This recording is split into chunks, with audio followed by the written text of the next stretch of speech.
understand? Like, it's right fucking there for us to see. This is not no new shit that we're doing, bitch. Again, women can go to college, kiss their roommate, have sex with a woman, be like, I don't like it, and they're straight, correct? Why can't a man do it? Men still doing it. Can I give you that inside tip? It's gonna happen regardless because that's human fucking nature. But why we're not transparent about it and talking about it is because of that exact reason. We have to let our men live. We have to support our men through their adventures and through them living and through them finding experience, just like we fucking do. We wonder why women are so, well, you know, I'm not gonna make them mad, but you understand? Because bitch, we live.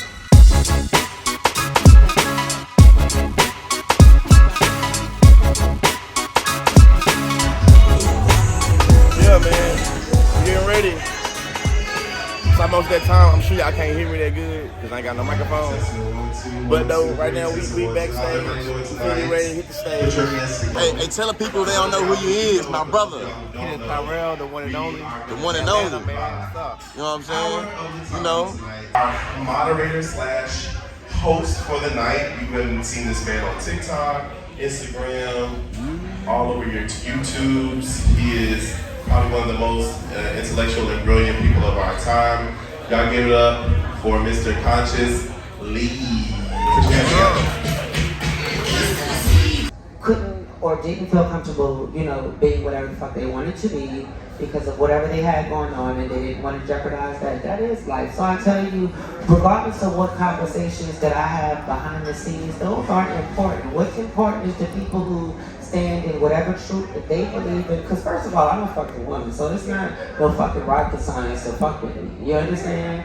But for people to feel comfortable enough to not come to me behind the scenes and be vulnerable, to stand up and be like, whatever it is I'm doing is whatever the fuck I do, you know? Like it's so funny. My cousin and I is a very beautiful trans woman. Just imagine that we had dated friends, popular friends, who is like, you know what I'm saying? Y'all was in the studio together on the same song, but you just can't be real with your homeboy who's sitting next to you. You know what I mean? Like, I can't. So that's the answer to your question. We'll never know, and I think that that's what we're trying to work against. Let people be who the fuck they are and still be successful. Let people be who the fuck they are and not have judgment. Don't you understand? You know, like I feel like I'm breaking away from the conversation, but like if we raise young boys, because I was treated like that at one point, to not show emotion, to not cry, to not, you know, be weak or say that they're hurt, correct? And then we realize that later on we have grown men who are emotionally unavailable, who don't trust, who don't confide, who, like, come on, baby, if 2 + 2 is 4, then you can see what the fuck is going on. So it's so much deeper than us, you understand? Like, I think the first step is being able to say that this is a safe space. You're not gonna be judged or discarded or like abandoned. That's what the fuck we should all do. Not judge our brothers and our sisters for living life however the fuck they want to, because everybody is living life how they want to. Just a few of us a little more boldly than others. I'm asked a lot about the conversation of trans disclosure. Cheers. And I think that as a result, I feel like a lot of the questions be hella trivial, you feel me? And what I learned from the night that I spent with Amiyah is that there be a lot of Captain Boys rap. You know what I'm saying? And what's something that you touched on really is that when people being able to quote unquote live in their truths, we were able to think about the stigma that really it be for quote unquote cisgender straight men to love or want to be with trans women. 9 times out of 10, what we know is that it's the stigma that society places on it, like, oh, you like that? Nigga, you ain't supposed to like that shit, nigga, something wrong with you. That usually is what pushes to the violence, and not to be like, oh, shorty tricked me. I thought she was a... Listen, when I was with Amiyah, we bounced club to club. Y'all know who she is, goddammit. I know who she is, goddammit. We went to Caribbean bars, gay bars, straight bars. And when I tell you, being a fly on the wall, men flock to her like flies on shit. And being regular. Wait, you could give me a better like analogy than that, nigga. Let's say like a moth to a flame. You know what I'm saying? But he said that earlier, like, and I did agree because we know exactly what he means, and he's not lying. But if they flies, I'm not shit. So yeah, Let me be the flame. Let me be the moment. Yeah, but We go to the next question. You know what I mean? Next question. Goddamn, this is the good part. Yeah, all I was gonna say is that when I was able to watch men be captivated. Oh, Cub, I said, by don't her tell my presence. business. I ain't gotta tell you business, man. You turn niggas down left and right. All I'm pointing out is that when niggas when homeboys acknowledge that you had their attention, that's when the stigma and shame came in from bar to bar and club to club. So what I recognize is that there's a stigma of dudes liking particular types of femininity that they embarrassed about.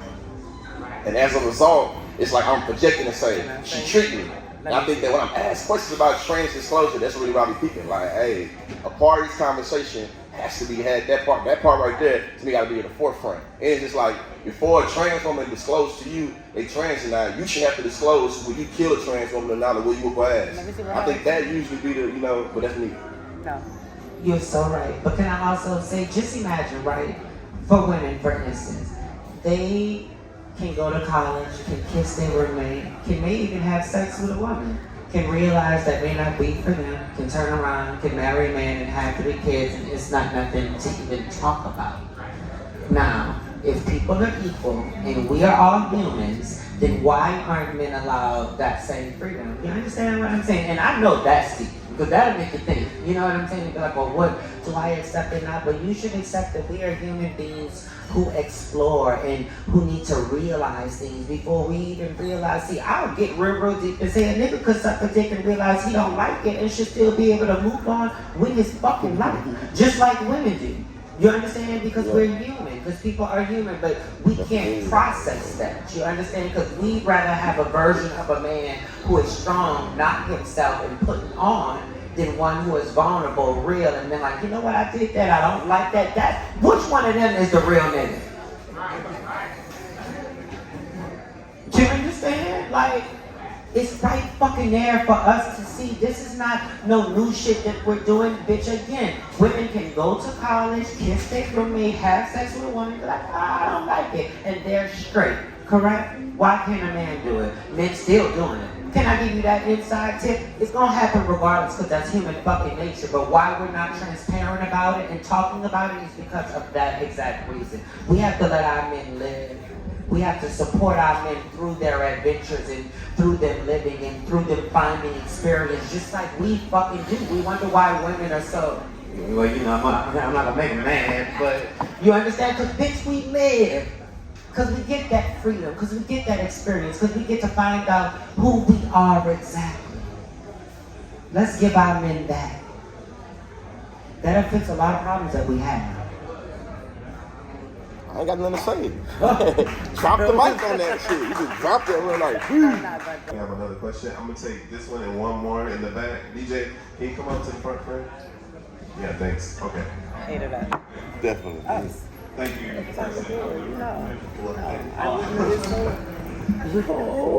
I love talking to you. You know that. So my question is, well, I first want to say I'm a big fan of both of you guys. I'm also a Louisianian, so. Oh, from where? Baton Rouge. I went to college in New Orleans. I see you. Yeah, I might have helped you. You're from New Orleans. Okay. I got you. No. We're in the building. They about to run that beat in 10 minutes. But my question is for Conscious. So as a cisgender straight man, I'm a person that always believe that like all oppression is connected, and I always try to like. There's a poet Stacey and she said that, and like I really kind of resonated with me that like when it comes to like civil rights, racial rights, gender rights, and gay rights, like they all are interconnected. So my question for you is, when was that aha moment for you as a straight man? And what do you think stops a lot of straight, particularly black men, not reaching that point? I think that as a cisgender straight man, especially growing up in the black community, at a young age, I recognize that my pain and suffering gonna hit the community a little different than when other people's pain and suffering happen. That's not straight black men, right? For me, my aha moment when I was 19 years old and I was in college and I was taking this class about black feminism, and I was reading this book about goddamn when chicken heads come home to roost. Yeah. You feel me? It's about hood feminism, right? And at that time, I'ma say I was on like a civil rights high. You feel me? Like I was really loving Huey P. Newton, Stokely Carmichael, all of, you feel me, like the big heavy hitters of that time, right? Goddamn, Joanne hit me with the, I felt like a slave of a slave. That's what she put in her book. I felt like a slave of a slave, and she was saying it in reference to a black man. And because I'm a thinker, and because I take shit very deeply, it hurt my feelings, but it sat with me, you know what I'm saying? It made me think about, hey, what does it mean for you to sit around talking about white supremacy and the white man, quote unquote, and it's somebody that's in your community that feel like you the white man to them. You feel me? Like when she say, I felt like a slave of a slave, it fucked me up. But here, what I said earlier, okay.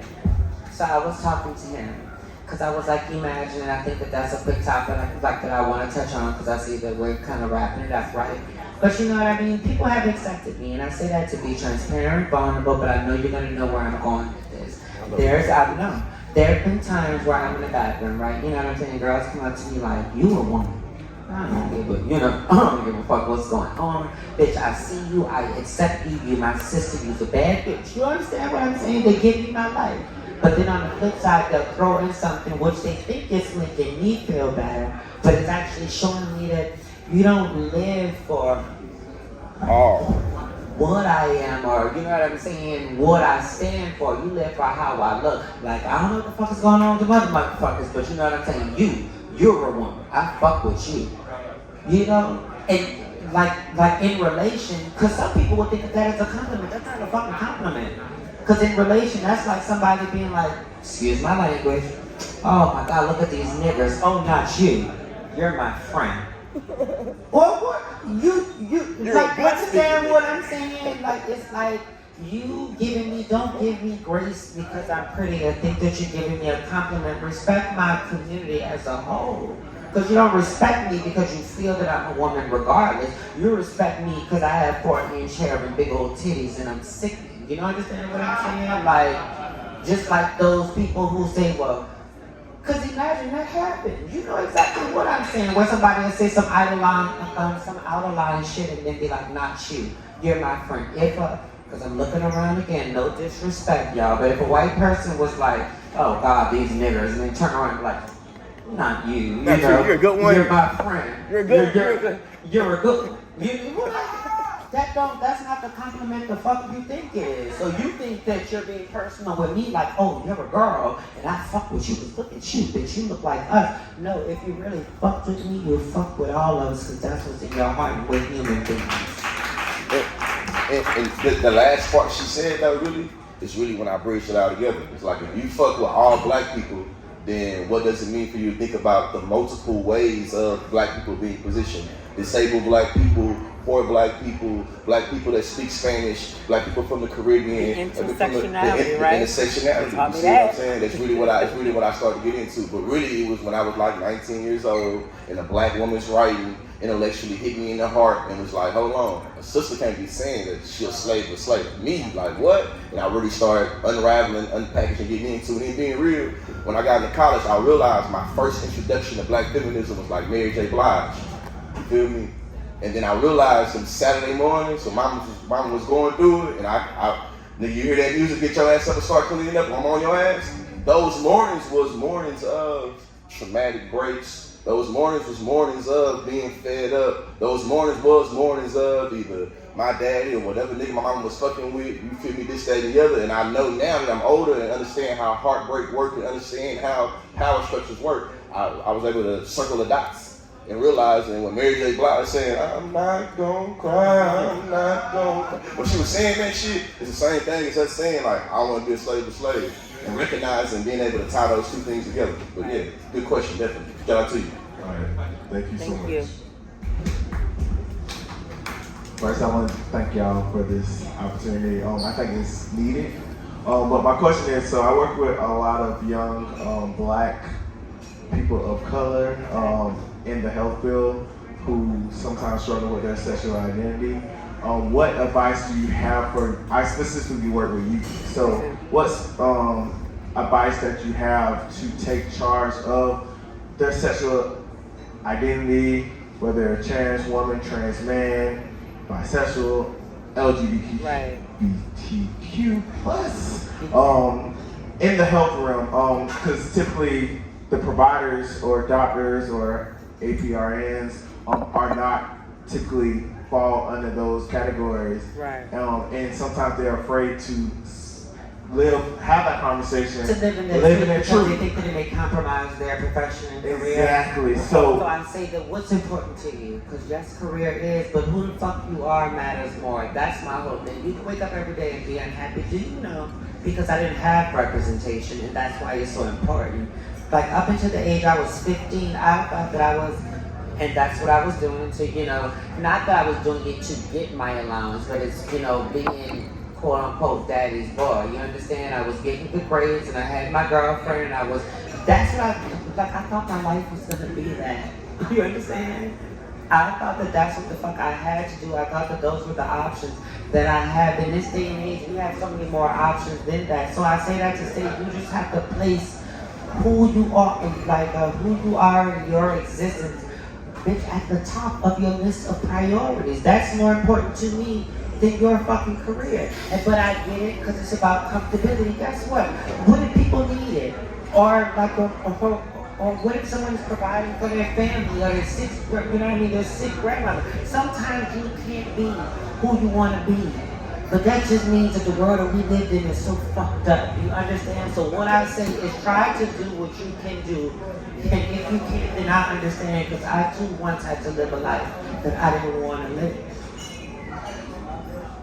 Like if you could break away, bitch. Are you gonna be fucking miserable? I'd rather live on chance and not deprive myself than continue on with a life that I know is not fulfilling to my soul. We're getting real deep now. Can I do a part 2 of that question? Yes. So, as a provider, what advice do you have people who are trying to, I'm trying to think of the right word. So, pronouns. So that's the biggest struggle within our program is not trying to offend people, but some of my providers is like, they're not even trying. So how, as a person who's trying to advocate for my patient population, to be like, okay, professionally, like, this is wrong. In a way, in my black way, I'm like, look, you know you're doing wrong. Like, stop trying to treat our people like that. Because 90% of my population is black people. So how do you stay in a professional state, but kind of advocate for your population that you're serving? Because I'm black. I'm the one and only black male in my population, but also 90% of my population is black. So yeah, I have a master's degree in human relations, and I have experience working with HR, and I know that being an advocate and ally of the LGBT community, a lot of times people want to trivialize the old pronouns and be like, that's multiple people, they ain't How I think about it is language, and then I was used against them, right? You think about, like, if I took your wallet, would you say, like, they took my wallet? You refer to me, or you refer to hella people? And I think that that's the way it's educated, right? But I also think too, just that human respect element, and thinking like, hey, I'm from the hood, right? And you know that if a nigga tell you, hey, I went to jail and I'm no longer Marcus, nigga, I'm now Muhammad. That means you respect him as Muhammad, right? Right? All right. Shit, if you know, a nigga go and now he banging and he like, hey, I no longer this, you know what I'm saying, nigga, I'm CeeLo.